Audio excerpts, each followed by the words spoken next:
சிறகடிக்க ஆசை சீரியலில் இனியும் நடக்க போகுது அப்படின்னு தான் பார்க்க போகிறோம். எங்கள் சீதா ஃபோன் பண்ணி மீனாங்க சொல்கிறாங்க, அக்கா இந்த மாதிரி கிறிஷ் வந்து ரொம்பவே பயந்து போயிருக்கான், அவனுக்கு வந்து யாராவது ஒரு ஆலோசனை சொன்னால் நல்லா இருக்குங்க்கா. எங்கள் மருத்துவச்சி ஒரு ஆள் வந்து ஃப்ரீயாக இருக்காங்க, அவங்க நல்லாவே சொல்லிடுவாங்க அப்படிங்கிறாங்க. சரி நான் கூப்பிட்டு வரேன் அப்படின்னு சொல்லிட்டு முத்துட்ட சொல்கிறாங்க. ஏங்க கிறிஷ் ரொம்பவே பயந்து போயிருக்கான், அவனுக்கு ஆலோசனை சொன்னால் நல்லாயிருக்கும், அதனால் வந்து ஒரு மருத்துவச்சி ஏற்பாடு பண்ணியிருக்கா சீதா அப்படிங்கும்போது பரவாயில்லை நம்ம கூப்பிட்டு போயிடலாம். ஏன்னா அவன் ரொம்ப பயந்து போயிருக்கான். அவங்க அம்மாவை பற்றியோ அவங்க குடும்பத்தை பற்றியோ ஏதாவது கேட்டானா அவன் எதுவுமே பதில் சொல்ல மாட்டேங்கான். கண்டிப்பாக யாரோ அவங்க அம்மாவாக இருக்கலாம், இல்லை அவங்கள சுற்றி யாராவது இருக்கலாம், கிறிஸ்கிட்ட அவங்க அம்மா பற்றிய உண்மையை சொல்லக்கூடாது அப்படின்னு சொன்ன மாதிரி தெரியுது. எப்படியாவது அந்த கிறிஷோட அம்மா யாருன்னு நம்ம தெரிஞ்சுக்கணும் மீனா. அந்த டாக்டர்கிட்ட சொல்லி நீங்கள் நாசுக்காக பேசி கிறிஷோட அம்மா யார் அப்படின்னு தெரிஞ்சுக்க வச்சுக்கலாம் அப்படிங்கணுன்னு அதை ரோஹிணி கேட்டுறாங்க. ஆஹா, உங்கள் பிளான் இப்படி இருக்கா? நீங்கள் வந்து என்னை தெரிஞ்சுக்கிட்டு என்னை வீட்டை விட்டு அனுப்பலாம்னு நினைக்கிறீங்களா? அது நடக்காது, அதுக்கு நான் விட மாட்டேன். நீங்கள் என்றைக்கு கூப்பிட்டு போகிறீங்களோ அன்றைக்கி நான் கிறிஷை பார்த்து நான் பேசிடுவேன் அப்படின்னு நினைக்காங்க. இங்கே எந்த தேதி சொல்லியிருக்காங்களோ அந்த தேதியில் ரோகிணி முத்துவுக்கும் மீனாவுக்கும் முன்னாக்கூட்டியே நிற்காங்க. அப்போ சீதா சொல்லுதாங்க, அக்கா நீங்கள் வர்றதுக்கு முன்னாடி ரோகிணி வந்துட்டாங்க. என்னது ரோகிணி வந்துட்டாங்களா அப்படிங்கிறாங்க. ஆமாம், கிறிஷை வந்து பார்க்கணுன்னு வந்திருந்தாங்க அப்படிங்கிறாங்க. சரி கிறிஸ் போய் பாரு அப்படிங்கிறாங்க. கிறிஷை போய் பேசுகிறாங்க. இங்கே பாருடா கிறிஷு, நான் ஒன்று அங்கே பார்க்க வந்தோம்னு நினைக்காங்க, அந்த மாதிரியே இருக்கட்டும், என்னை பற்றியோ நம்ம குடும்பத்தை பற்றியோ எதுவுமே சொல்லிடாத. அந்த மருத்துவச்சியாக இருக்கட்டும், டிஆராக இருக்கட்டும், என்னது கேட்டாலும் சரி தான், நீ சொல்லிடவே கூடாது அப்படிங்கிறாங்க. நான் டிஆர்கிட்ட சொல்லவே மாட்டேன் அப்படிங்கிறாங்க. சரி பார்த்துக்கோ அப்படின்ட்டு ரோகிணி வெயிட் பண்ணிகிட்ருக்காங்க. இங்கே முத்து மீனாவும் அதுக்குள்ளே டிஆரை பார்த்து, சார் இந்த மாதிரி அவங்க அம்மா யாருன்னு தெரியலை, அவங்க அம்மாட்ட தான் இவனை கொடுக்கணும், என் அம்மாட்ட நாங்கள் பேசணும்னு நினைக்கோம், ஆனால் எங்கள் அம்மா பேர் என்னன்னு சொல்கிறானே தவிர்த்து வேறு எதுவுமே சொல்ல மாட்டாங்க, அதை பற்றி கொஞ்சம் விசாரிக்கணும் அப்படிங்கிறாங்க. உடனே நான் நாசுக்காக பேசிக்கிறேன் அப்படின்னு சொல்லி கிறிஷை கூப்பிட்டு போய் எல்லாத்தையும் கேட்குறாங்க. கேட்கும்போது முதல்ல கிறிஷ் எதுக்குமே சரியாக பதில் சொல்லலை. தம்பி சரியாக பதில் சொல்லணும், நீ சரியாக பதில் சொல்லலைன்னா வெளியே உன்னை கூப்பிட்டு வந்தாங்க பாருங்கள் இந்த முத்து மீனான்னு சொல்லிவிட்டு, அவங்க ஒன்றும் வேண்டான்ட்டு போயிடுவாங்க. அப்போ மறுபடியும் நீ எங்கேருந்து வந்தையோ அங்கேயே அனுப்பிடுவாங்க அப்படிங்கும்போது, இல்லை நான் அந்த ஹாஸ்டலுக்கு போக மாட்டேன் வைக்க மாட்டேன் அப்படிங்கிறாங்க. நீ போக மாட்டேன் வைக்க மாட்டேன்னா ஏன் உங்கள் அம்மா வந்து ஒன்றும் பார்க்க மாட்டாங்க? அங்கே உங்கள் அம்மா உண்மையிலே எங்கே இருக்காங்க? துபாயில் தான் இருக்காங்களா, இல்லை வேறு எங்கேயும் இருக்காங்களா? அதை நீ சொல்லிட்டேன்னு வச்சுக்கோ, ஏன் அவங்க உன்னைய எங்கேயுமே அனுப்ப மாட்டாங்க, அவங்க வீட்டிலேயே வச்சுப்பாங்க, எப்போவும் உங்களை நல்லா பார்த்துப்பாங்க உன்னைய. அப்படிங்கும்போது நீங்கள் சொல்லுது உண்மையா அப்படின்னு சொல்லி டிஆர்கிட்ட கேட்காங்க. அம்மா உண்மை தான், எங்கள் அம்மா உங்கள்கிட்ட நீங்கள் கேட்க எதுவுமே சொல்லக்கூடாதுன்னு சொல்லிட்டு என்கிட்ட சொன்னாங்க அப்படிங்கும்போது, உங்கள் அம்மா ஃபோன் பண்ணி சொன்னாங்களா? ஃபோன் பண்ணலாம் சொல்லலை அப்படிங்கிறாங்க. நேரில் தான் சொன்னாங்க அப்படிங்கும்போது, தம்பி என்ன தம்பி மாற்றி மாற்றி பேசுத அப்படிங்கும்போது, நீங்கள் உண்மையை சொன்னால் நீங்கள் வந்து என்னைய வந்து அந்த ஹாஸ்டலுக்கு அனுப்ப மாட்டீங்களா அப்படிங்கிறாங்க. அனுப்ப மாட்டேன் தம்பி, நீங்கள் அந்த முத்து மீனா கூட இருக்கலாம், அவங்க வீட்டிலே இருக்கலாம் அப்படிங்கும்போது, சரி ரைட்டு அம்மாவும் அங்கே தானே இருக்காங்க, அங்கே இருக்கலாம் அப்படின்னு சொல்லிட்டு சின்ன பையன் தக்கனையாக எங்கள் அம்மா இங்கே தான் வந்திருக்காங்க. எங்கள் அம்மா ரோகிணின்னு சொல்லிக்கிட்டு இந்த முத்து மீனா அத்தையும் அம்மாவும் இருக்காங்கள்ல, அந்த வீட்டில் தான் இருக்காங்க, இப்போ கூட ஆஸ்பத்திரிக்கு தான் வந்திருக்காங்க அப்படின்னா ரொம்ப ஷாக் ஆகிறாரு. என்னது உங்கள் அம்மா இங்கே வந்துருக்குறாங்களா? உங்களுக்கு ஆலோசனை சொல்லணும், அதுபோக உங்களை பற்றி தெரியணும்னு முத்து மீனா நினைக்காங்க, ஆனால் அவங்க அம்மா இங்கே தான் இருக்காங்களா அப்படிங்கும்போது, ஆமாம், ஆனால் நீங்கள் வந்து நான் சொல்லிட்டதுக்கப்புறம் என்னை வந்து அந்த ஹாஸ்டலுக்கு எதுக்கும் அனுப்பியிருக்க மாட்டீங்களே அப்படிங்கிறாங்க. அனுப்பலாம் மாட்டேன் தம்பி அப்படின்னு சொல்லிட்டு, நீ இரு அப்படின்னு சொல்லிட்டு முத்து மீனாவை தனியாக கூப்பிடுவாங்க. இங்கே பாருங்கங்க, அந்த கிறிஷை பற்றி நீங்கள் தெரிஞ்சுக்கணும்னு நினச்சிங்க, நான் எப்படி கேட்கணுமோ கேட்டுட்டேன், அவங்க அம்மாவும் இங்கே தான் இருக்காங்க அப்படிங்கிறது. சார் சொல்கிறீங்க அவங்க அம்மா வந்து ஆஸ்பத்திரி தான் இருக்காங்களா, இந்த ஆஸ்பத்திரி தான் வேலை பார்க்காங்களா அப்படிங்கிறாங்க. வேலைலாம் பார்க்கல, இந்த பையனை கூப்பிட்டு வர தெரிஞ்சுக்கிட்டு உங்கள் அம்மா வந்திருக்காங்க, வந்துட்டு தன்னை பற்றிய விஷயத்த சொல்லக்கூடாதுன்னு சொல்லிட்டு இங்கே சொல்லியிருக்கிறாங்க அப்படின்னு. என்னது தன்னை பற்றிய விஷயத்த சொல்லக்கூடாதுன்னு சொல்லி கிறிஸ்கிட்ட சொல்கிறாங்களா? அதனால தான் அவன் வந்து அவங்க அம்மா எங்கே இருக்காங்கன்னு கேட்டால் தெரியாதுன்னு சொன்னானா அப்படிங்கிறாங்க. இப்போ அவன் உள்ளதை சொல்லிட்டான், அவன்கிட்ட நான் சொல்லியிருக்கேன், காரணம் கொண்டு நீ அந்த ஹாஸ்டலுக்கு போக மாட்டேன், அந்த முத்துமே நான் பார்த்துப்பாங்க, நீ உள்ளதை சொல்லு தம்பி, அவங்க வந்து உன்னைய பற்றி எனக்கு உள்ளது தெரியும்னு நினைக்காங்க, அப்படி தெரிஞ்சால் தான் உன்னை வச்சுப்பாங்கன்னு சொல்லியிருக்கேன், அதுக்காக அவன் எல்லாத்தையுமே சொல்லிட்டான். அவங்க அம்மா இங்கே தான் இருக்காங்களாம். அவங்க அம்மா இப்போ தான் அவனை சந்தித்து பேசினாங்களாம் இந்த ஆஸ்பத்திரியில். அது போக அவங்க அம்மா பேர் ரோகிணின்னு சொல்கிறாப்புல.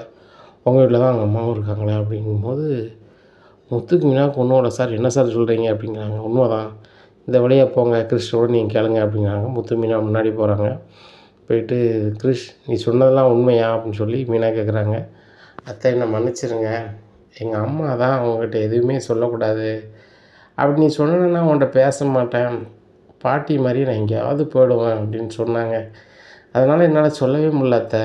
ஆனால் இந்த டிஆர் சொன்னாங்க, நீ உள்ளதை சொல்லிட்டேன்னா முத்து மாமாவும் மீனா அத்தையும் உன்னை நல்லா பார்த்துப்பாங்க, அவங்க வீட்டிலேயே வச்சுப்பாங்க, அந்த ஹாஸ்டலில் கொண்டு விட மாட்டாங்க அப்படின்னு சொன்னாங்க. அதை நம்பி தான் சொன்னேன்.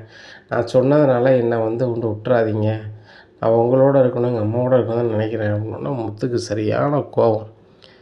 இந்த பையன் பாசத்துக்காக எவ்வளவு ஏங்கி போயிருக்கான். ஆனால் இந்த ரோகிணி இந்த கிறிஸ்து தான் மோம்னு தெரியப்படுத்தக்கூடாதுன்னு எவ்வளோ வேலைலாம் பார்த்துருக்கு அப்படின்னு சொல்லி சரியான கோபம் வருது. உடனே மீனா அப்படிங்கிறாங்க, என்ன அப்படிங்கிறாங்க, இங்கே பாரு என் கூட சேர்ந்த எவனாவது ஆம்பளைன்னு வச்சுக்கோ, வெளுன்னு வெளுத்து விடுவேன். ஆனால் ரோகிணி யாருன்னு தெரியுதுல, பொம்பளையெல்லாம் போச்சு, மீனா சும்மா விடக்கூடாது, 4 இழுக்க அப்படிங்கிறாங்க. ஏங்க கிறிஷ் இருக்காங்க, கிறிஷுக்கு அது அம்மையாக போச்சு, நம்ம என்னங்க பண்ண முடியும் அப்படிங்கும்போது, இல்லை மீனா அவன் கொஞ்சம் நேரம் இங்கே இருக்கட்டும், சீதா பார்த்துப்பா அப்படின்னு சொல்லி சீதா வர சொல்லி, சீதா கொஞ்சம் பார்த்துக்கோ அப்படின்னு சொல்லி 2 பேரும் போகிறாங்க. இங்கே ரோகிணி ஆஸ்பத்திரிக்கு வழியே ஆகா கிறிஸ் எதுவும் சொல்லிடுவானு வச்சுட்டான்னு தெரியலையே, நம்ம சொல்லியிருக்கோம், எப்படியாவும் சொல்ல மாட்டான். இவ்வளோ நாளாக அந்த முத்து மீனா உங்கள் அம்மா எங்கே இருக்கான்னு கேட்கும்போது நம்மளை தான் அவன் நினச்சிக்கல, சொல்லவே இல்லை. அப்படி இருக்கும்போது எப்படி சொல்லுவான், எப்படி வைப்பான், அவன் கதைக்க மாட்டான் அப்படின்னு சொல்லி நினச்சிக்கிட்டே இருக்காங்க. இப்படி இருக்கும்போது முத்து மீனா என்ன முத்து கிறிஸ் எங்கே போயிட்டானா அப்படிங்கும்போது, வாயை மூடு நீ அப்படிங்கிறாங்க மீனா. என்ன மீனா வாய்க்கு வந்ததெல்லாம் பேசுகிறீங்க அப்படிங்கிறாங்க. வாய்க்கு வந்ததெல்லாம் பேசலை, நீ தான் தப்பாக கதைச்சிக்கிட்டு இருந்திருக்க அப்படிங்கிறாங்க.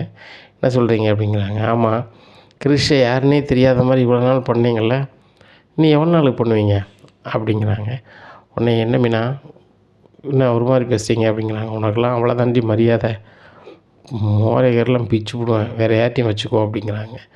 மீனா என்ன மீனா அப்படின்னா பலார்னு வாங்கியிருந்தாங்க. அவன் சின்ன பையன்டி, அவங்ககிட்ட ஒழுங்காக பாசத்தை காட்டி வளர்க்கறதுக்கு இல்லாமல்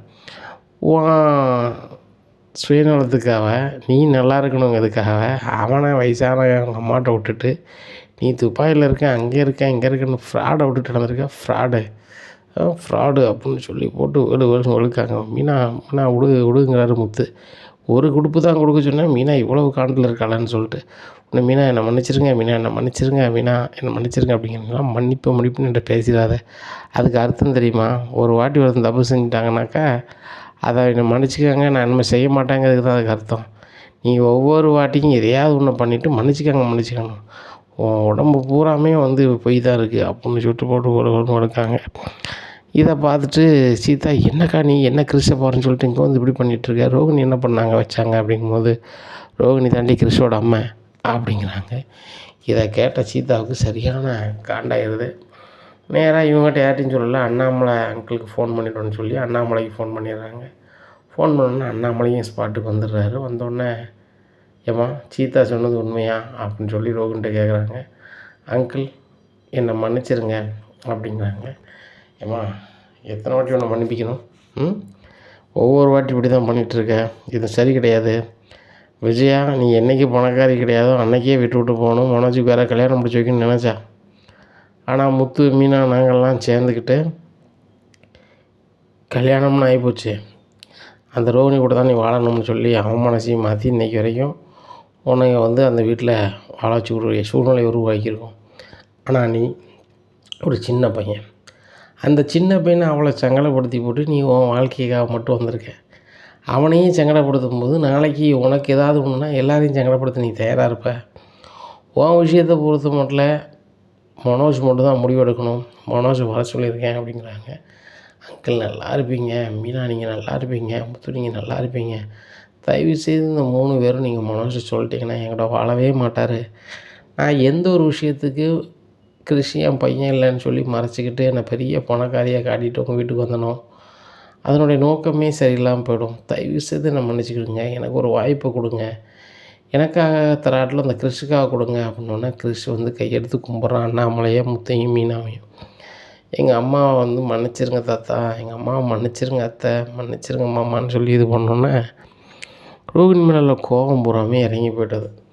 இந்த மாதிரி கிறிஷுக்காக நம்ம வந்து எல்லாத்தையுமே விட்டு கொடுத்து தான் போகணும் அப்படின்ட்டு இருக்கும்போது முத்து சொல்கிறாரு, டேய் ஏய் கிறிஷு, நீ எங்கள் வீட்டிலே இருப்பியா அப்படிங்கிறாங்க. உடனே அண்ணாமலை சொல்கிறாங்க, டேய் முத்து, அவன் நம்ம வீட்டில் தான் இருப்பான். இந்த ரோகிணி அந்த பையனை சங்கடப்படுத்தணுமோ நம்ம சங்கடப்படுத்த மாட்டோம். நீ சொன்ன முத்து, எப்படியாவது அந்த கிறிஷோட அம்மையை நான் வந்து வர வைப்பேன்னு சொன்னேன், வர வச்சுட்டேன். இப்போ வீட்டுக்கு போகிறோம். கிறிஷ் அந்த வீட்டில் தான் இருப்பான். ரோகிணி பற்றியான உண்மையை நம்ம சொல்ல வேண்டாம். என்றைக்கு அவங்க தெரியுதாங்களோ தெரிஞ்சுக்கிட்டோம். எப்பவும் கிறிஷ் அங்கே தான்டா இருப்பான். பாட்டிகிட்ட மட்டும் நம்ம உள்ளதை சொல்லிடுவோம், ஃபோன் பண்ணு அப்படிங்கிறாங்க. முத்து ஃபோன் பண்ணுறாங்க, அவங்க அம்மா எடுக்கவே இல்லை. அப்புறம் ரோகிணியை கால் பண்ண சொல்கிறாங்க. ரோகிணி காலிலேருந்து எடுத்துடுறாங்க. சொல்லிடி அப்படிங்கிற போது எங்கள் மாமா பேசுகிறாங்கன்னு சொல்லி கொடுத்துட்றாங்க. ஒரு வேளை எல்லாம் தெரிஞ்சிருச்சா அப்படின்னு சொல்லிட்டு பார்க்கும்போது, ஏம்மா நான் அந்த மாதிரி அண்ணாமலை பேசுகிறேன், எங்கள் வீட்டுக்கு அடிக்கடி வந்திருக்கீங்க, உள்ளதை நீங்கள் சொல்லியிருக்கலாமாம்மா. எங்கள் அம்மாட்டையோ இல்லை முத்தோ மீனோ ஏதோ ஒரு பேசி அந்த கல்யாணிக்கு என்ன வழி பண்ணணுமோ பண்ணியிருப்போம். எங்கள் வீட்டில் ரோகிணின்னு சொல்லிவிட்டு அவங்க பாட்டில் அவங்க பொண்ணு இருந்துகிட்ருக்கு. இந்த விஷயத்த கிறிஷ் வந்து ஆஸ்பத்திரி சொல்லலைன்னா எங்கள் யாருக்குமே தெரிஞ்சிருக்காது. ஒவ்வொரு பொய்யும் சொல்லி உங்கள் பொண்ணு மறைச்சிக்கிட்டே இருந்திருக்கும். இப்போது இப்படி பேசு என்ன சொல்ல செய்ய அப்படின்ட்டு இருக்கோம். ஐயா தயவுசெய்து என் பொண்ணை மன்னிச்சிருங்க. உங்கள் பையன் மனோஜும் உங்கள் வீட்டம்மாவும் தான் காரணம் ரோகிணி போய் சொல்கிறதுக்கு. மனோஜை விரும்பிட்டா என் மகா. விரும்பும்போது உங்கள் வீட்டம்மாவுடைய சாடையில் போய் கேட்கையில் அவங்க பணத்துக்கு ஆசைப்படுறவன்னு தெரிஞ்சவொடனே தன்னை வந்து பெரிய பணக்காரி, தன்னுடைய அப்பா வந்து பெரிய பிஸ்னஸ் மேன், எனக்கு வேறு யாரும் இல்லை, எங்கள் அப்பாட்ட கோவப்பட்டு நான் இருக்கேன், நான் ஒரே பொண்ணு அப்படி பொண்ணு சீனை போட்டு இருந்துட்டான். இதான் நடந்துருக்கியா? இன்னும் இந்த மாதிரி பண்ண மாட்டாயா? என் பேரன் கிறிஷை வந்து உங்கள் வீட்டில் நம்பி தான் ஏன் விட்டு போனேன். அவங்க அம்மா இருக்க இடத்துல அவன் இருக்கட்டும். அவன் அன்புக்காக ரொம்பவே ஏங்குறான். அவன் இருக்க வேண்டிய இடம் அதுதான். முத்து மீனா முன்னாடி வளர்க்கணுங்கையில் நான் கொடுக்காத காரணம் என் மோவா தான் ஐயா. வேறு எதுவும் நினச்சிக்கிடாதீங்க. என் மோவா எனக்கு வேணும்ன்ட்டா. அதனால் எனக்கு ஒன்றும் பண்ண முடியல. அதனால் நீங்கள் கொஞ்சம் என் மோளை மன்னிச்சிடணுமையா அப்படின்ட்டு இருக்கும்போது அண்ணாமலை எந்த பதிலும் சொல்லாமல் இருக்காங்க. அண்ணாமலை தான் சரியான கோவத்தில் இருக்கார். பொசுக்குன்னு மீனா விழுந்துருந்தாங்க. மீனா விழுந்தோடனே மீனா அக்கா அக்கா அக்கான்னு சொல்லி சீத்தா அலறுதாங்க. இங்கே ரோகிணி நினைக்காங்க, ரைட்டு மீனாவுக்கு அடுத்தாப்புல ஏதோ ஒன்று ஆகிட்டுனா அதை வச்சு நம்ம கதையை மறந்துடுவாங்க அப்படின்னு நினைக்காங்க. அதே மாதிரி மீனாவை கூட்டி கொண்டு வைக்காங்க. அப்புறம் செக் பண்ணி பார்த்துட்டு கொஞ்சம் பொறுங்க, இப்போதைக்கு எதுவும் சொல்ல முடியாது அப்படிங்கிறாங்க. மீனாவுக்கு ரோகிணியை பற்றிய உண்மை தெரிஞ்சோடனே அவங்க ஷாக்கு அவங்களுக்கு. அதுபோக அவங்க மாசமாக இருக்காங்க. அது வந்து அவங்களுக்கே தெரியலை இதான் நடக்குது. உடனே டாக்டர் சிரிச்சுக்கிட்டே வெளில வராங்க. அப்போ அண்ணாமலை, முத்து, மீனாவோட அம்மா, சீதா எல்லோரும், சத்யா எல்லோரும் நிற்கும்போது ஒரு சந்தோஷமான செய்தி அப்படிங்கிறாங்க. என்னம்மா சந்தோஷமான செய்தி அப்படின்னு மாற்றி வச்சுட்டே முத்து கேட்குறாரு. நீங்கள் வந்து அப்பாவை போகிறீங்க, உங்கள் அப்பா தாத்தாவாயிட்டாங்க அப்படிங்கிறாங்க. இதை கேட்ட அண்ணாமலைக்கு ரொம்ப சந்தோஷம். ரோகிணியோட பொய் சொல்லியிருக்காங்கிற கோபத்தை தாண்டி மீனா மாசமாக இருக்கா, நம்ம தாத்தாவாயிட்டோம் அப்படின்னு சொல்லிட்டு எல்லை கிடந்த ஒரு சந்தோஷம்.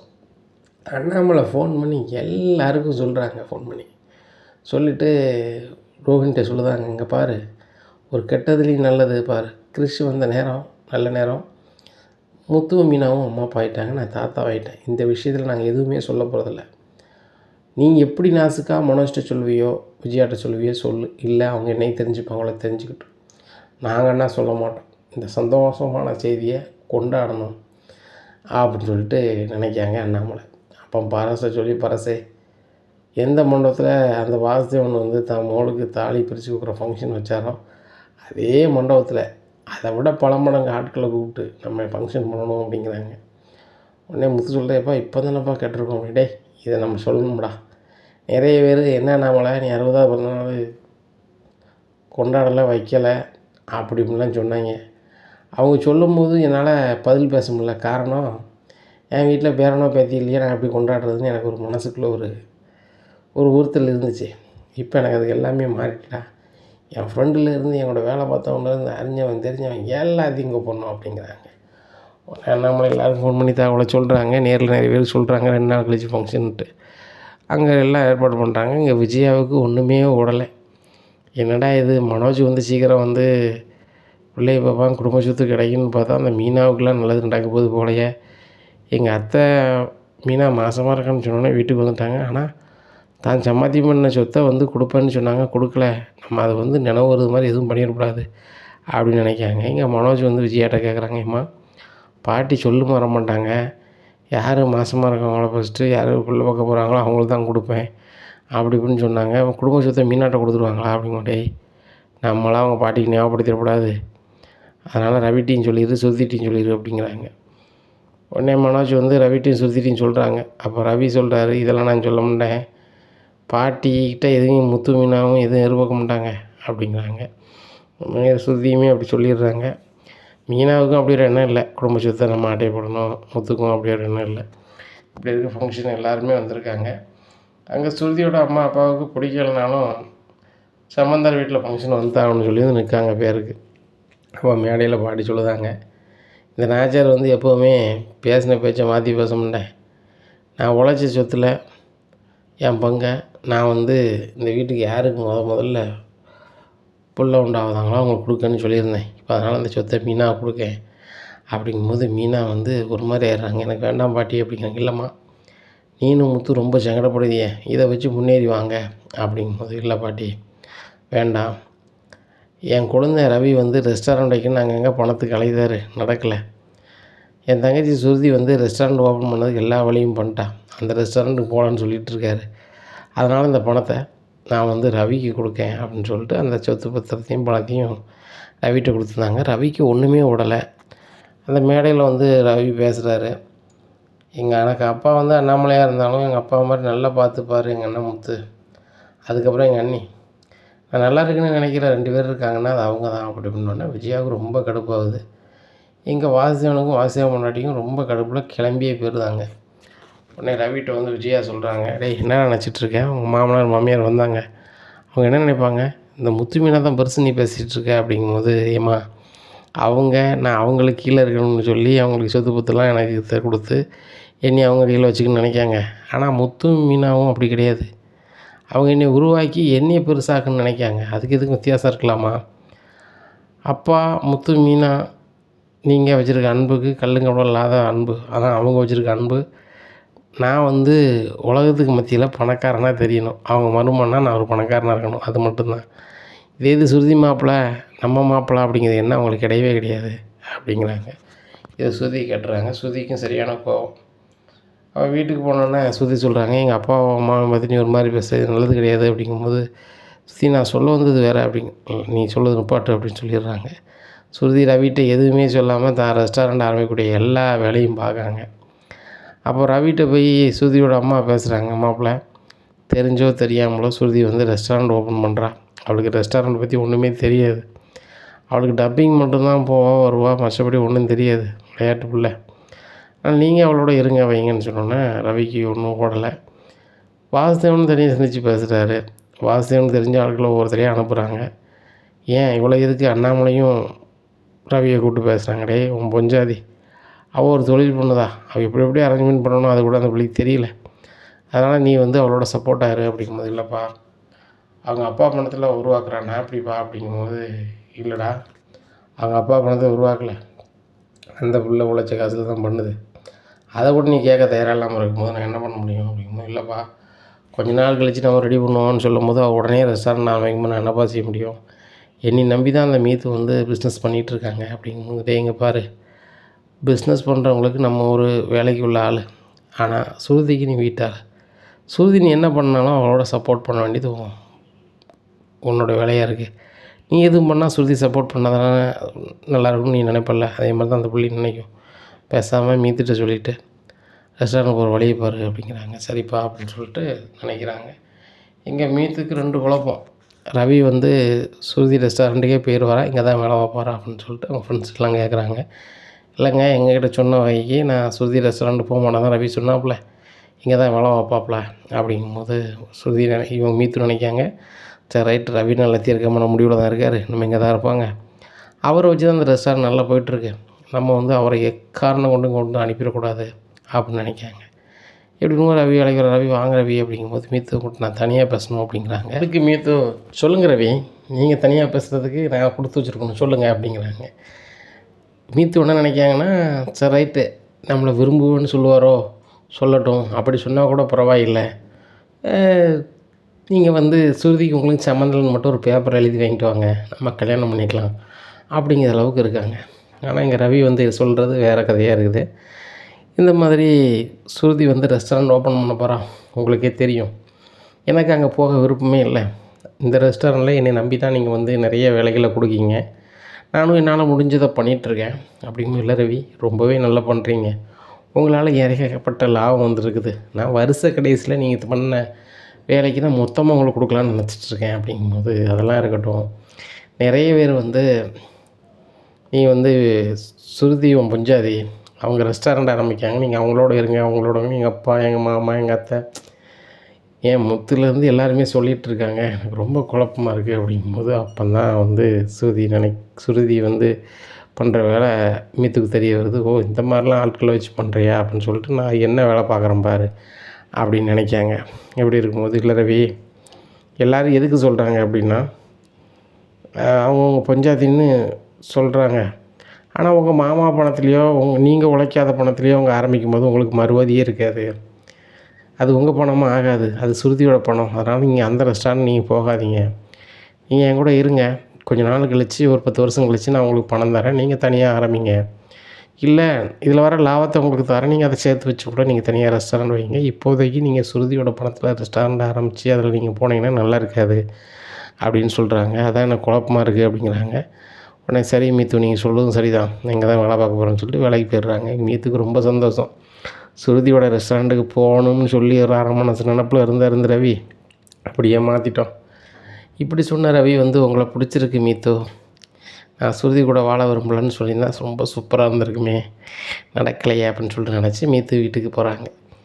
அப்போ மீத்தோட அப்பா, மீத்துக்கு ரொம்ப வயசாகி போச்சு, கல்யாணம் பண்ணி வைக்கலாம் அப்படின்னு சொல்லிட்டு அவரை நிறைய மாப்பிள்ளை ஃபோட்டோஸ்லாம் காமிச்சிட்டே இருக்கார். இதெல்லாம் பார்த்துட்டு, டாடி எனக்கு இது பிடிக்கல, இந்த மாப்பிளையும் பிடிக்கல, இந்த மாப்பிளையும் பிடிக்கல அப்படி இப்படின்னு சொல்லி அந்த 10 ஃபோட்டோவும் கையில் கொடுக்காங்க. இதை பார்த்த மீத்தோட அப்பாவுக்கு ரொம்பவே கஷ்டமாக போகுது. என்னம்மா நினச்சிட்ருக்கேன், காலகாலத்தில் உனக்கு கல்யாணம் பண்ணி வைக்கணும் அப்படிங்கிறது என்னோடய ஆசை.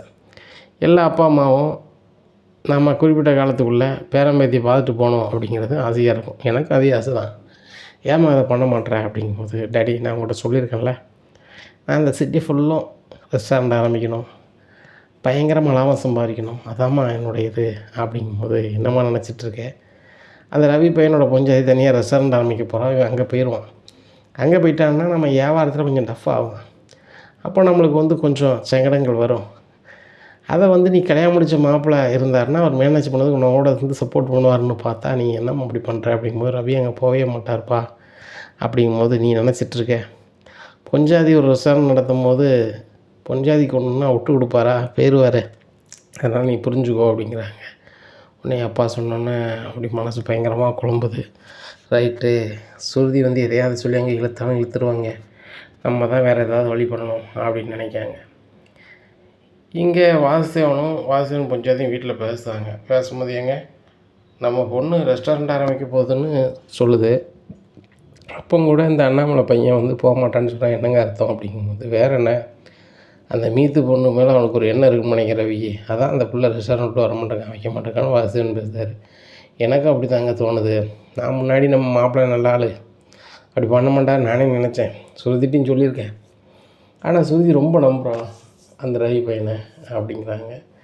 இங்கே பாரு சுதா, எது எப்படி போனாலும் சரி தான், சுருதி சந்தோஷமாக இருக்கணும், ரவி ரொம்ப ஓவராக பண்ணது மாதிரி இருந்துச்சுன்னா இதை ஒரு காரணமாச்சு சுருதி ரவியும் பிரிச்சிடும், இல்லை மாப்பிள்ளை கரெக்டாக இருக்க பட்சத்தில் மாப்பிள்ளையும் மகளையும் நம்ம வீட்டுக்கு கொண்டு வந்துடுவோம் அப்படிங்கிறாங்க. உடனே சரிங்க அப்படிங்கிறாங்க.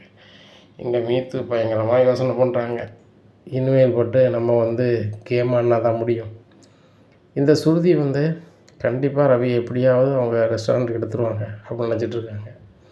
இங்கே சுருதி ரெஸ்டாரண்ட் ஓப்பன் பண்ணதுக்கு எல்லா வேலையும் பார்க்குறாங்க, பார்த்துட்டு எல்லா பக்கமும் அழைப்புதல் போகுது, மீனா குடும்பத்தில் எல்லாத்துலையும் ஃப்ரெண்ட்ஸ்லேருந்து எல்லாத்துக்கும் கொடுக்குறாங்க. எல்லாத்துக்கும் கொடுத்தோன்னே ரவி வந்து அவர் ஃப்ரெண்ட்ஸு கூட கூப்பிடல. அப்போ நிறைய பேர் ஃபோன் பண்ணி கேட்காங்க, என்னடா உன் பஞ்சாதி ரெஸ்டாரண்ட் ஓப்பன் பண்ணுறாங்க, எங்களை கூட விட மாட்டேங்க, அவனே கூட விட மாட்டேங்க அப்படின்னு எல்லோரும் கேட்காங்க. கேட்கும்போது இல்லை சுருதி அவள் பணத்தில் ஆரம்பிக்கலாம், அப்படி போக முடியும், வைக்க முடியுங்கிறாங்க. அப்போ முத்து வந்து சொல்கிறாரு, உனக்கு பிடிக்கலனாலும் முறையாக சுருதி ரெஸ்டாரண்ட் ஓப்பன் பண்ணுறா, நாள் நீ ஆளை போல வா, அதுக்கப்புறம் அந்த பிள்ளை ரன் பண்ணட்டும், உனக்கு அதுக்கப்புறம் என்னைக்கு பிடிக்கும் அன்றைக்கி வந்து இருந்துக்காப்பா அப்படிங்கிறாங்க. சரி ரைட்டு அப்படிங்கும்போது இங்கே ரவி வந்து மீத்துட்டு கேட்குறாங்க, நாளைக்கு சுருதி வந்து ரெஸ்டாரண்ட் ஓப்பன் பண்ண போகிறான், நாளைக்கு மட்டும் எனக்கு லீவ் வேணும் மேடம் அப்படிங்கும்போது, என்ன ரவி நீங்கள் அங்கேருந்து சமைக்க போகிறீங்களா அப்படிங்க. இல்லை நான் ஒரு ஹஸ்பண்டாக கூட அன்னைக்கு மட்டும் நிற்கணும், மற்றபடி நான் இங்கேயே வேலைக்கு வந்துடுவேன் அப்படிங்கிறாங்க. மீத்துக்கு அப்போ தான் ரொம்ப சங்கடமாக தெரியுது, இன்றைக்கி பெரிய ஆர்டர் ஒன்று இருக்குது அப்படின்னு சொல்லிட்டு, பெரிய ஆர்டர் இருக்குது ரவி, முதல்ல அதை சமைங்க, நம்ம பிறகு பேசிக்குவோம் அப்படிங்கிறாங்க. அந்த ஆர்டரை சமைக்க போயிடுறாரு. அங்கே ஸ்ருதி கால் பண்ணிகிட்டே இருக்காங்க. ரவிக்கும் ஸ்ருதிக்கும் ஒரே மாதிரி ட்ரெஸ் வந்து கொடுத்துருக்கோம், அந்த அளவு சரிதானு இவர் பார்க்க வரணுமான்னு சொல்லிட்டு கால் பண்ணிகிட்டே இருக்காங்க. எடுக்கவே இல்லை. ரொம்ப கடுப்பாகி ஸ்ருதி இங்கே வந்துடுறாங்க மீத்து ரெஸ்டாரண்ட்டுக்கு. என்ன நினச்சிட்ருக்க ரவி, ஃபோன் பண்ணி எடுக்கவே இல்லை, நம்ம 2 பேருக்கும் ஒரே கலரில் ட்ரெஸ் கொடுத்துருக்கேன், நீ வந்து ஃப்ரீயாக இருக்கா சரியா இல்லையான்னு பார்க்கறதுக்கு உன்னை கூப்பிட்டா நீ ஃபோனே எடுக்க மாட்டேங்க அப்படிங்கும்போது, நீ பெரிய ஆர்டரு ஸ்ருதி, அவன்கிட்ட பேச நேரம்ல கிளம்பு அப்படிங்கிறாங்க. ஸ்ருதியும் ரொம்ப கோபமாக கிளம்பி போயிடுறாங்க. இங்கே மீத்து நினைக்கிறாங்க, இன்னும் நம்ம வந்து தாமதப்படுத்திகிட்டே இருக்கக்கூடாது, நாளைக்கு ரவி வந்து அங்கே எப்படியும் போவார், அன்னைக்கு நம்ம வேலையை ஸ்டார்ட் பண்ணிடணும் அப்படின்னு நினைக்காங்க. இப்படி நினைக்கும் போது அங்கே ஓப்பன் அன்னைக்கு பயங்கரமாக சாப்பாடு பயங்கரமாக இருக்குது. இது நிறைய பேர் சொல்கிறாங்க ரொம்ப நல்லா இருக்குது அப்படி இப்படின்னு சொல்லிகிட்டு இருக்காங்க. இது மீத்துக்கு காதில் வருது, ஆகா சாப்பாடு நல்லா இருக்குன்னு சொல்கிறாங்களே, ரவி அங்கே போயிட்டாருன்னா நம்ம ரெஸ்டாரண்ட் உட்காந்துருமே என்ன பண்ணுறது அப்படின்னு சொல்லிட்டு நினைக்கும் போது அவங்களுக்கு ஒரு யோசனை வருது, நம்ம ஃப்ரெண்டு சொன்னதை பண்ணிட வேண்டியதான் அப்படின்னு சொல்லிட்டு நினைக்காங்க. ரவி வேலையை முடிச்சு வீட்டுக்கு போயிடுறாரு. பின்னாடியே மீத்து போகிறாங்க. போனோடனே மீத்து வாமா உட்காரு அப்படிங்கிறாங்க விஜயா. இங்கே ரவியும் வாங்க வாங்க உட்காருங்க அப்படிங்கிறாங்க. இங்கே ஸ்ருதிக்கு சரியான கடுப்பாக இருக்குது. நம்ம வீட்டுக்கார் இப்போ வேலையை கூட அங்கே தான் பார்க்காரு, நம்ம ரெஸ்டாரண்ட் கூட வர மாட்டேங்காரன்னு சொல்லி ஸ்ருதி ஒரு வகை கோவத்தில் இருக்காங்க. என்னம்மா மீத்து வந்திருக்க அப்படிங்கும்போது, நான் இன்னும் இங்கே தானே ஆண்டி இருக்கணும் அப்படிங்கும்போது, ஏம்மா என்னாச்சு அப்படிங்கிறாங்க. வேற ஒன்றும் இல்லை ஆண்டி, நான் வந்து உங்கள் வீட்டு பிள்ளையை சமக்க முடியல அப்படின்னோடனே இதை கேட்டு விஜயா என்னம்மா சொல்கிற அப்படிங்கன்னா, ஆமாம் நான் ரவி கூட பழகிட்டேன், மாசமாக இருக்கேன் அப்படின்னு சொன்னோன்னா, அண்ணாமலை அந்த குடும்பத்தில் எல்லாருமே ஒன்றும் ஓடலை. ஸ்ருதிக்கு சரியான கோபம், ஏன்னா ரவி அப்படி செய்ய மாட்டாருன்ட்டு.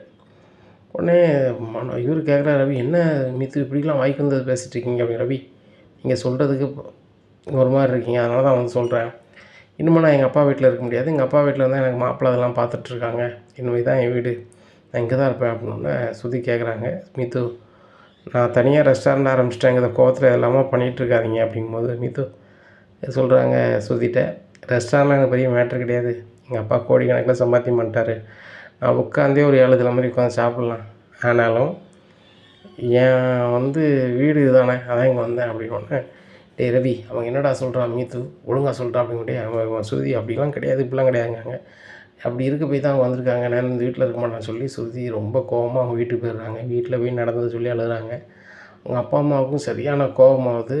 சுதாவும் வாசுவனுங்க வந்து, ஐயோ ரவி என்னையா அப்படி பண்ணியிருக்க வச்சுருக்க, அண்ணாமலை நீ சொன்ன மாதிரி பண்ணிட்ட, எப்போவுமே நான் உன்னோட பெரிய ஆள்னு சொல்லிக்கிட்டு இருப்பேன், நீ இப்போ தான் பெரிய ஆளுன்னு காமிச்சிடல அப்படிங்கும்போது, வாஸ்தவன் இந்த விஷயத்தில் எனக்கு எதுவுமே தெரியாது, ஆனால் என் பையன் எந்த தப்புமே பண்ணியிருக்க மாட்டான் அப்படிங்கும்போது, தப்பு பண்ணாமல் அந்த பொண்ணு உங்கள் வீட்டில் வந்துருக்கு, என் பொண்ணு என் வீட்டில் வந்து அழுதுட்டுருக்கு, இதெல்லாம் லாய்க்கப்படாது ரவி, உனக்கும் என் மகளுக்கும் சம்மந்தம்னு பேப்பர் எழுதி விடு அப்படிங்கும்போது, இங்கே பாருங்கள் நீங்கள் ஸ்ருதியும் என்னையும் பிரிக்கணும்னு ரொம்ப நாளாக நினச்சிங்க, நடக்கலை, ஸ்ருதியும் என்னையும் உங்கள் வீட்டுக்கு கொண்டு போகணும்னு நினச்சிங்க, அதுவும் நடக்கலை, இப்போ மீத்து வந்தோடனே இதை வச்சு நீங்கள் இது பண்ண நினைக்கிங்களா, நடக்காது அப்படிங்கும்போது, என் மவா காலத்தில் வந்து உனக்கு எதுவும் சம்மந்தம் பேப்பர்லாம் வருவா பாருன்னு சொல்லிட்டு வீட்டை பார்த்து போயிருந்தாங்க.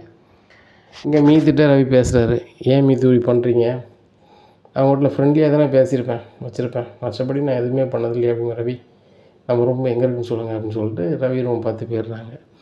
இங்கே விஜயாவுக்கு ஒரு பக்கம் கடுப்பாக இருந்தாலும் இன்னொரு பக்கம் பயங்கர சந்தோஷம், ஏன்னா மீத்து ஸ்ருதியோட பெரிய பணக்காரி, அந்த ஸ்ருதி வந்து கொஞ்சம் கூட நம்மளுக்கு மறுவாதி கொடுக்க மாட்டான், அந்த மீத்து பிள்ளை நம்மளுக்கு வந்து அவ்வளோ பாசமாக இருக்கா, இந்த பிள்ளையே இருக்கட்டும் அப்படின்னு சொல்லிட்டு, ஏங்க எப்படின்னாலும் இந்த வீட்டுக்கு வந்து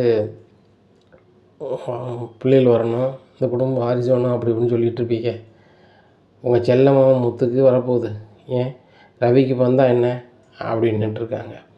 உடனே அண்ணாமலை ரொம்ப குழப்பத்தில், என் பையன் அதை பண்ண மாட்டான்னு எனக்கு நல்லாவே தெரியும், ஆனாலும் ஒரு பிள்ளை வந்து இப்படி சொல்லுது, என்ன பண்ணுறது அப்படின்னு சொல்லி ரொம்ப ஒரு மாதிரி இருக்காங்க. அப்போ ரவி சொல்கிறப்ப நான் இந்த மாதிரி பண்ணது ஆளே கிடையாதுப்பா அப்படிங்கும்போது, எனக்கு தெரியுதுடா அப்படிங்கும்போது முத்து சொல்கிறாரு, இப்போ ரவி இப்படி பண்ணியிருக்கவே மாட்டான், வச்சுருக்கவே மாட்டாங்கும்போது மனோ சொல்கிறாரு, இந்த விஷயத்தில் யாரையும் நம்ப முடியாது, யாரெல்லாமல் என்னெல்லாமோ பண்ணுறாங்க அப்படிங்கும்போது முத்துக்கு சரியான கொண்டுட்டே, சம்மந்தப்பட்டவங்கள பற்றியும் அவனுக்கு தெரியாமல் நீ பெருசாக பேசிகிட்டு இருக்க போடா அப்படிங்கிறாங்க. டே ரவி, உனக்கு பயமாக இருந்தால் சொல்லு, நான் மேனேஜ் பண்ணிக்கிறேன், நான் பெரிய பிஸ்னஸ்மேன் தான்டா அப்படிங்கிறாங்க. உடனே முத்து சொல்கிறாங்க, நான் இப்போ என்ன சொன்னேன், வாயை மூடிட்டிருன்னு சொன்னேன், வாயை மூட்டிரு, உனக்கே 1000 ஊரி இருக்குது, அந்த ஊரியை சமாளிக்கிறதுக்கு உனக்கு ரொம்ப நாள் ஆகும் அப்படின்னோடனே தள்ளி இருந்து இவங்க யார் ரோகிணி கையெடுத்து கும்பிட்றாங்க. முத்து நல்லா இருப்பீங்க முத்து, எதுவும் சொல்லிடாதீ வாங்க, நீங்கள் சொல்லிட்டீங்கன்னா என் வாழ்க்கை சோழி முடிஞ்சு போகும் அப்படிங்கிறாங்க. எங்கே ரவி வந்து ரொம்ப சோகமாக இருக்கார். டே முத்து, எனக்கு நிம்மதி இல்லைடா, வாடா அப்படின்னு சொல்லிட்டு நேராக தண்ணி சாப்பிட்ணுங்காரு. உடனே ரவியை பார்த்து முத்து சொல்கிறாரு, டேய் இப்படி மாதிரி ஊறி வரும்போது தண்ணி சாப்பிட்ணுன்னா ஏகப்பட்டவே தண்ணி சாப்பிட வேண்டியிருக்கும், அது லாய்க்கப்படாது, எப்படி இந்த மீத்து வந்து இப்படி சொல்கிறாங்க நம்மளுக்கு தெரியணும் அப்படின்னு சொல்லிட்டு வேலைக்கு ரவி வேலை பார்த்தாரு. அந்த ரெஸ்டாரண்ட் ஃப்ரெண்ட்ஸுக்கு ஃபோன் பண்ணி வர சொல்கிறாங்க. வர சொல்லும் போது தான் இங்கே வியாபாரம் கம்மியாயிருச்சு, சுருதி ரெஸ்டாரண்ட்டில் முதல் நாளே சாப்பாடு அப்படி இருக்குது இப்படி இருக்குன்னு சொன்னோன்னே நம்ம கடை உட்காந்துருன்னு நினச்சிட்டு தான் இந்த மாதிரி மீத்து பண்ணுறாங்க அப்படிங்கும்போது ரவி வந்து பேசுகிறாரு மீத்துட்ட, உங்கள் சமையல் கட்டுக்கே வரேன், நல்லா சமையல் பண்ணி கொடுக்குறாங்க உங்கள் ரெஸ்டாரண்ட்டில், நீங்கள் நடத்துங்க, அதுக்காக என்ன வந்து இப்படி சொல்லாதீங்க வைக்காதீங்க அப்படிங்கும்போது சரி அப்படின்னு சொல்லிட்டு சொல்லிடுறாங்க. நேராக மீத்து அவங்க வீட்டுக்கு போயிடுறாங்க. ரவி அவங்க ரெஸ்டாரண்ட்டில் போய் சமைக்க ஆரம்பிச்சிட்டார் வழக்கம் போல். இந்த மீத்து வந்து எந்த எல்லைக்குன்னு போகிறாங்களே அப்படின்னு சொல்லிட்டு இந்த உண்மையான விஷயம் தெரிஞ்ச உடனே ஸ்ருதிக்கு சரியான கோவம் வந்துடுது. ரெஸ்டாரண்ட் வந்து மீத்து விழுன்னு விழுக்காங்க, என்னடி நினச்சிட்ருக்க, என் ரெஸ்டாரண்ட் வளர்ந்து உன் ரெஸ்டாரண்ட் ஒன்றும் இல்லாமல் போகிறதுக்கு என் புருஷன் வந்து இப்படி பண்ணிட்டார் இப்படி பண்ணிட்டாருன்னு வந்து வீட்டில் வந்து சொல்லுவியா, என் புருஷன் மட்டும் வேலைக்கு வரேன் ரெகுலரா அப்படின்னு சொன்னோடனே நீ வந்து சரி ஒன்றுமே நடக்கலாம்பியா அப்படின்லாம் எவ்வளோ திமிரு அப்படின்னு ரவி, இனிமேல் நீங்கள் ஒரு நிமிஷம் கூட வேலை பார்க்கக்கூடாது அப்படிங்கிறாங்க.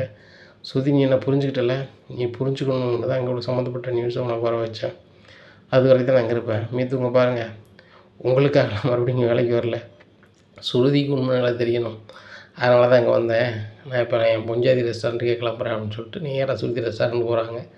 ஸ்ருதி ரெஸ்டாரண்ட்டில் ரவி போன பிறகு பயங்கரமான வியாபாரம் நடக்குது.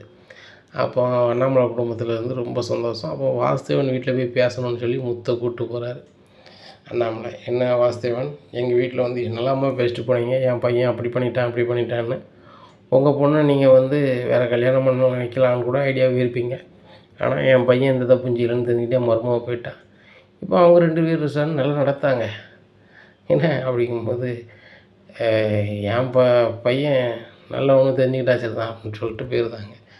வாசுதேவனுக்கு அண்ணாமலை மேலே கோவம் இருந்தாலும் அந்த ரவி மாப்பிள்ளை நல்லவர் தான், நம்ம தான் தப்பாக புரிஞ்சுக்கிட்டோம் போல அப்படின்னு சொல்லி சீதாட்ட பேசி சரி பண்ணியிருந்தாங்க.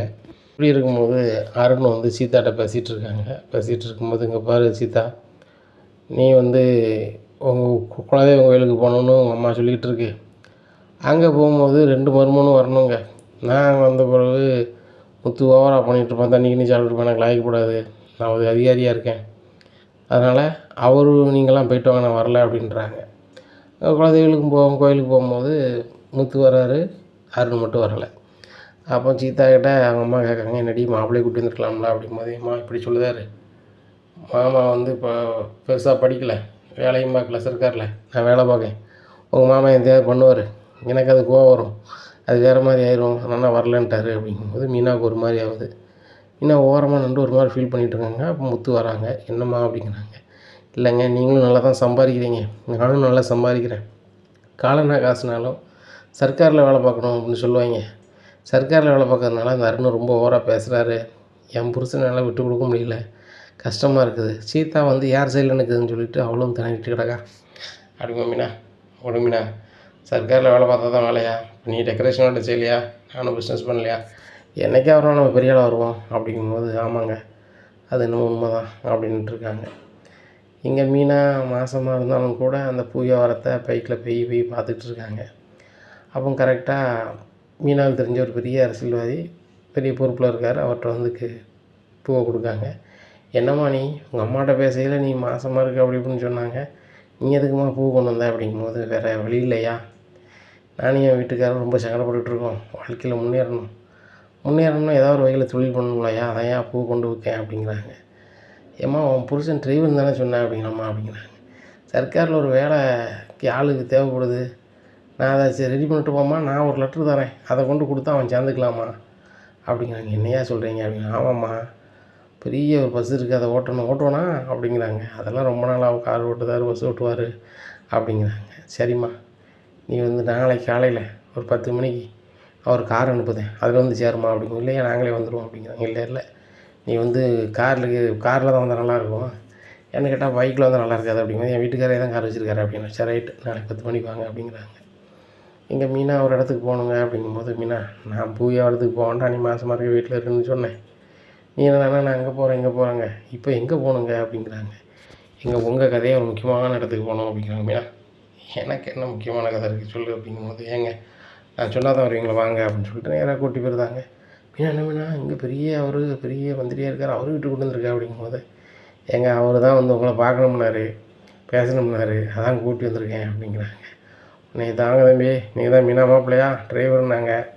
சரி தம்பி, மீனா மாதிரி ஒரு பிள்ளை கடைக்கு நீங்கள் கொடுத்து வச்சுருக்கணும், எனக்கெல்லாம் மிகப்பெரிய உதவி செஞ்ச பிள்ளை, நான் கெட்டான சூழ்நிலையில் இருக்கும்போது எனக்கு ஒரு பெரிய உதவி செஞ்சுருக்கேன் அப்படிங்கும்போது, ஐயா நான் அப்படி என்ன உதவி பண்ணேன் அப்படிங்க. இல்லைம்மா அதெல்லாம் சொல்லக்கூடாது, நானும் என் வீட்டம்மா வந்துகிட்டு இருக்கும்போது திடீர்னு எங்கள் வண்டியில் எதிர்பாராமல் ஒரு வண்டிக்காரன் வந்து இடிச்சிட்டான். அன்னைக்கு நிலைமையில் நீ மட்டும் ஒரு வாய் தண்ணி தரல, எங்களை கொண்டு ஆஸ்பத்திரி சேர்க்கணும்னு வச்சுக்கா, இன்றைக்கி என் பொஞ்சாதியும் பார்த்துருக்க முடியாது, என் குடும்பத்தையும் பார்த்துருக்க முடியாது, இன்றைக்கி அவன் ஓட்டிகிட்டு பேசிக்கிட்டு இருக்க முடியாதலாமா, நீ சங்கடப்படுதுன்னு நினைக்கும் போது நீ இப்போ கஷ்டப்படுறது தொடர்ந்து கஷ்டப்பட்டுட்டு இருக்கேன்னா அதை பார்த்துட்டு இருக்க முடியாதலாமா, அதனால தான் உனக்கு நல்லது போகணும்னு நினச்சேன். சரி ரைட்டு, உனக்கும் மாப்பிள்ளைக்கு ஏதாவது பண்ணணும்னு நினைக்கும் போது, சரி மாப்பிள்ளை தான் டிரைவரு நல்ல கார் ஓட்டுவார் வைப்பார்னு சொல்லுதியே, இங்கே வேறு அதுக்கு ஆள் வேணும்னு சொல்லுதாங்க சர்க்காரில், நம்ம வந்து ஒரு கடுதாசி கொடுத்து உனக்கு ஒரு விவகாரம் பண்ணுவோம், எனக்கும் ஒரு மனசு திருப்தியாக இருக்கலாமா அப்படிங்கிறாங்க.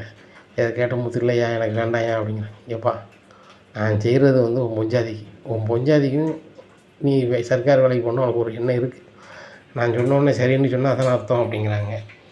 உடனே முத்து நினைக்காரு, அந்த அருண் ஒவ்வொரு வாட்டியும் நான் சர்க்காரில் வேலை பார்க்கேன்னு சொல்லிகிட்டே இருப்பான், நம்மளும் சர்க்காரில் வேலை பார்த்தா அவன் இனிமையாவது இந்த வீட்டில் எல்லாம் ஒன்று தான் நினைப்பான் அப்படின்னு சொல்லிட்டு, சரி சார் அப்படின்னு சொல்லிட்டு சொல்லிடுறாரு. நாளை கழிச்சு இங்கே வந்து சேருப்பா அப்படிங்கிறாங்க. அப்போ இந்த விஷயத்த அண்ணாமலை வீட்டில் போய் சொல்லுதாங்க. சொன்னோன்னா அண்ணாமலைக்கு ரொம்ப சந்தோஷம். இங்கே விஜயாவுக்கு கடுப்புக்கு மேலே கடுப்பு. மனோஜுக்கு நல்ல செய்தி வரலை, உள்ளோண்டாகி நல்ல செய்தி வரலை, மனோஜ் தொழிலில் ரொம்ப வருமானம் வராமல் கடன்காரங்களோட பயங்கர நெரிசலில் இருக்கான். இந்த முத்துக்கு மட்டும் நல்லதே நடந்துக்கிட்டே இருக்க, என்ன பண்ணுறது, என்ன பண்ணி இதை நம்ம இது பண்ணலாம் அப்படின்னு சொல்லிட்டு நினைக்காங்க. அப்போது மறுநாள் முத்து வந்து சர்டிஃபிகேட்லாம் கொண்டு போய் அங்கே போய் சேர்ந்துருந்தாங்க.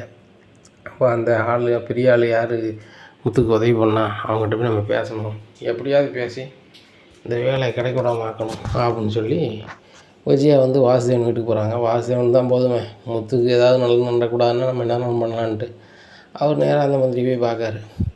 என்னாச்சு, இந்த முத்துக்கு நீங்கள் தான் வேலை கிடைக்கிது பண்ணியிருக்கிய, அந்த வேலையிலேருந்து அவன் நேரம் மறக்கக்கூடாது, நான் எப்படியா வெளியே போகணும் அப்படிங்கும்போது, நீங்கள் யார் அப்படிங்கும்போது, அந்த வீட்டுக்கு நான் சம்மந்தி அப்படிங்கும்போது, சம்மந்தினா அந்த வீட்டுக்கு நல்லது செய்யணும்னு நினைக்கிறேன்யா, தேவலாம் பண்ணக்கூடாது அப்படிங்கும்போது, ஐயா இந்த மாதிரி ஒரு ஃபங்க்ஷன்லாம் இப்படிலாம் பண்ணிட்டார் அப்படியா பண்ணிட்டார் அப்படிங்கும்போது, நீ பேசியிருக்க, ஒழுங்காக பார்க்குற வேலையை ஒழுங்காக பாரு, இல்லைன்னா பிறகு நான் இந்த இதை வச்சு பவரை வச்சு நான் வேறு ஏதாவது பண்ண வேண்டியிருக்கும் பார்த்துக்கோ அப்படின்ட்டு சொன்னோன்னா கிளம்பிடுறாங்க. இங்கே விஜயாட்ட வந்து சொல்கிறாங்க வாசுதேவன், ஒன்றும் நடக்காதுமா, இன்னும் முத்துன்னு சர்க்கார தான் வளவாப்பான், அவன் வீட்டுக்காரர் எப்படி வந்து நேர்மைன்னு சொல்லிக்கிட்டு கடைசி வரைக்கும் அதே வேலையை பார்த்துட்டு வந்தான் பாருங்க, அந்த நம்மளும் அதே மாதிரி தான் இந்த முத்தும் வருவான் அப்படிங்கிறாங்க. இதை கேட்ட விஜயா ரொம்ப கடுப்பில் பார்வதி வீட்டு போயிருக்காங்க. பார்வதி ஏதாவது ஒரு நல்ல ஐடியா சொல்லேன் அப்படிங்கிறாங்க. என்ன விஷயத்துக்கு அப்படிங்கிறாங்க. முத்துக்கு கிடைச்ச விலையை எப்படியாவது கெடுத்து வழக்கம் போல் 50க்கும் 100க்கும் கார் ஓட்டிக்கிட்டு ரொம்ப சங்கடப்பட்டு கிடக்கணும், அதுதான் எனக்கு இன்பமாக இருக்கும். முத்து மட்டும் சர்க்கார் வேலைக்கு போயிட்டான், அந்த மீனை நான் மதிக்கவே மாட்டா அப்படிங்கிறாங்க. விஜயா கொஞ்சம் கூட உனக்கு இறக்கம் இல்லையா, அவனும் நீ பெற்ற பிள்ளை தானே அப்படிங்கிறாங்க. என்ன பார்வதி நீ திருந்திட்டியா அப்படிங்கும்போது, இங்கே பாரு விஜயா, நான் எப்போவுமே ஒழுங்காக தான் இருக்கேன், நீ தான் அந்த முத்துக்கு எதிராக எல்லாத்தையும் சிந்திச்சுக்கிட்டு இருக்க, மாறு ஏன்னா நீ மாற்றப்படுவ அப்படிங்கிறாங்க. பார்வதி என்ன நீ வந்து முத்துக்கு மீனாக சப்போர்ட் பண்ணுற அப்படின்னா என்றைக்கும் முத்துக்கு மீனாக தான் சப்போர்ட் பண்ணுவேன். அவனுக்கு முத்துக்கு சர்க்காரில் வேலை கிடைச்சாலும் சரி தான், கிடைக்கலனாலும் சரி தான், அந்த குடும்பத்துக்கு நல்லது செய்வான், எனக்கும் மருமகனாக இருப்பான், எல்லாருக்கும் நல்ல உறவாக இருப்பான், எல்லாருக்கும் நல்லது தான் செய்வான். அப்பேற்பட்டவன் நல்லா இருக்குன்னு நான் நினைப்பேன். உனக்கு எவ்வளோ பிரச்சனைக்கு வரும்போது அந்த முத்து மீனாக தான் நின்றுருக்காங்க, நீ நன்றி கெட்டத்தனமாக இருக்கலாம், நான் இருக்கலாமா அப்படிங்கிறாங்க. இதை கேட்ட விஜயா ரொம்ப கடுப்பில், பார்வதி இன்றைக்கி தான் நான் வீட்டுக்கு வர்றது கடைசியாக இருக்கும், இன்னும் வீட்டு பக்கத்தில் வந்தோம்னா ஏன் ஒன்று கேளு அப்படிங்கிறாங்க. சரி நீங்கள் வீட்டு பக்கத்தில் வராத அப்படிங்கிறாங்க. விஜயா வந்து கடுப்பில் பார்வதி வீட்டிலேருந்து கிளம்பி போகிறாங்க. இனி நடக்கும் அப்படிங்கிறத பொறுத்து வந்து பார்க்கலாம்.